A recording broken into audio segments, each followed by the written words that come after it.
നേരിടാനാവില്ലെന്ന് കരുതിയതിനെ നേരിടാൻ പഠിപ്പിച്ചതും മറക്കില്ലെന്ന് കരുതിയതിനെ മറക്കാൻ പഠിപ്പിച്ചതിനും ഒറ്റ പേരേയുള്ളൂ: സിറ്റുവേഷൻ അഥവാ സാഹചര്യം.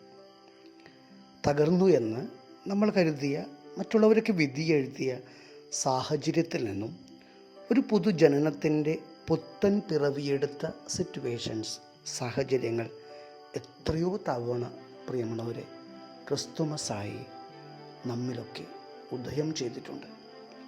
അതിനാൽ സിറ്റുവേഷൻസിനെ, സാഹചര്യങ്ങളെ ഒന്നും നമുക്ക് പഴിചാരേണ്ട. ഈ സാഹചര്യങ്ങളെയൊക്കെ നമുക്ക് രക്ഷാകരമാക്കാം. ഈ ജീവിത സാഹചര്യങ്ങളെയൊക്കെ നമുക്കൊന്ന് തിരുത്തി എഴുതാം. ഇനിമേൽ എൻ്റെ ജീവിതത്തെക്കുറിച്ച് എന്തെഴുതണമെന്ന് അവൻ തീരുമാനിക്കട്ടെ. ഇത് ഒരു കാത്തിരിപ്പിൻ്റെ കാലമല്ലേ. അതിനാൽ സാഹചര്യങ്ങൾ നിനക്ക് അനുകൂലമാകും വരെ ഇത് ഒരു കാത്തിരിപ്പാണ്. ദൈവം നമ്മെ അനുഗ്രഹിക്കട്ടെ.